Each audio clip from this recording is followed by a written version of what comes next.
Hari ini kita belajar PKN tentang dinamika perwujudan Pancasila sebagai dasar negara dan pandangan hidup bangsa. Baik Ananda, coba perhatikan. Kedudukan Pancasila sebagai dasar negara dan pandangan hidup bangsa telah disepakati oleh seluruh bangsa Indonesia, tapi dalam perwujudannya banyak sekali mengalami pasang surut, tidak berjalan mulus. Bahkan sejarah bangsa Indonesia telah mencatat bahwa pernah ada upaya menggantikan Pancasila dengan ideologi lainnya. Ya Nanda ya. Oke, baik. Selanjutnya, ini gambar apa Ananda? Oke, baik. Ini gambar manusia atau gambar orang. Dalam kesempatan ini kita akan berbicara tentang dinamika perjalanan Pancasila. Itu dibagi 3 saja ya secara garis besar. Masa Orde Lama atau masa pemerintahan Presiden Soekarno. Yang kedua masa Orde Baru pemerintahan Presiden Soeharto. Dan yang ketiga masa reformasi, dari runtuhnya Presiden Soeharto sampai sekarang ya. Oke, yang pertama kita bahas dulu yang pertama masa Orde Lama.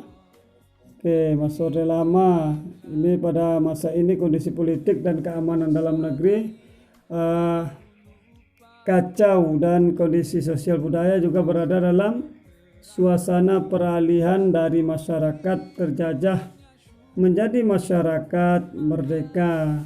Oke, karena pada waktu itu kita baru-baru merdeka ya. Ini boleh dikatakan masa pencarian bentuk penerapan Pancasila.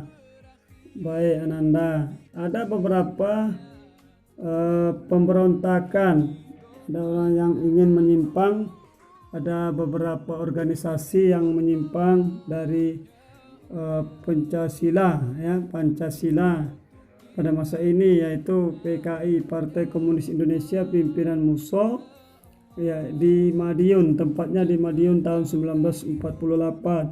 Yang kedua Darul Islam atau Tentara Islam Indonesia pimpinan Sekar Maji Marijan Kartosuwiryo. Yang selanjutnya yang ketiga pemberontakan Republik Maluku Selatan atau RMS, kemudian Pemerintah Revolusioner Republik Indonesia PRRI dan Perjuangan Rakyat Semesta atau Semesta yang ingin melepaskan diri dari Negara Kesatuan Republik Indonesia tahun 1950-an. Baik, kita lanjutkan ya Ananda. Beberapa penyimpangan yang terjadi dilakukan oleh pemerintah pada waktu itu ya terhadap Pancasila. Oke, sudah menyimpang, sudah keluar dari Pancasila. Pertama, pelaksanaan demokrasi terpimpin yang dikumandangkan atau yang disampaikan oleh Presiden Soekarno. Yang kedua, pengangkatan Insinyur Soekarno sebagai presiden seumur hidup. Nah, dinyatakan dia pernah menjadi presiden seumur hidup. Yang ketiga, menggabungkan nasionalis, agama dan komunis, atau singkat dengan Nasakom. Selanjutnya Nanda, yang kedua masa Orde Baru. Lanjut, ini gambar siapa Nanda? Ada yang tahu? Coba tebak. Baik, ini gambar Presiden Soeharto. Oke, pada masa pemerintahan ini adalah masa peralihan yang singkat tahun 1966 sampai 1968 ketika Presiden Jenderal Soeharto ya dipilih menjadi Presiden Indonesia. Kemudian dikenal dengan Orde Baru dengan tujuan utamanya adalah untuk melaksanakan Pancasila dan Undang-Undang Dasar 1945 secara murni. Oke, baik Ananda. Selanjutnya, dalam perjalanan politik pada masa pemerintahan Orde Baru ini, kekuasaan presiden merupakan pusat dari seluruh proses politik di Indonesia.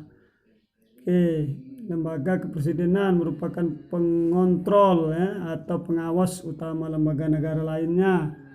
Ini ada DPR, MPR, DPA, BPK dan MA ya.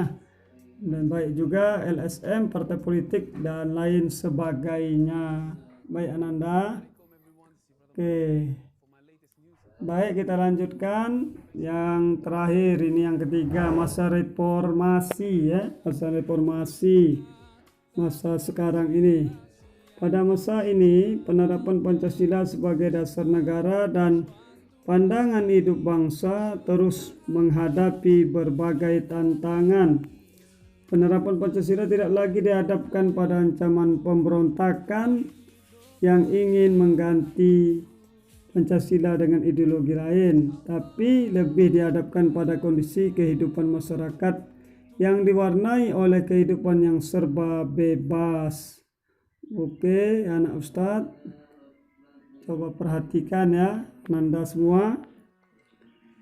Kita lanjut, kebebasan yang mewarnai kehidupan pada masa ini, masyarakat Indonesia pada masa ini, reformasi ini adalah ada beberapa bentuk ya, kebebasan berbicara, berorganisasi atau berkelompok dan berekspresi, kemudian lain-lain dan yang lain-lainnya ya. Oke, baik Ananda semua. Ini gambar apa Ananda? Oke, gambar partai itu di bawahnya ya. Oke, selanjutnya kita lanjut ya, tantangan lain. Tantangan ada ya, di samping tadi itu ada tantangan lain yang dihadapi pada masa ini ya Nanda ya. Oke, itu rasa persatuan dan kesatuan sudah berkurang. Baik Nanda, warga bangsa saat ini terutama pelajar tidak adanya ya, di antara pelajar adanya tindak kekerasan yang dijadikan sebagai alat untuk menyelesaikan masalah, baik Ananda dan sebagainya. Terima kasih.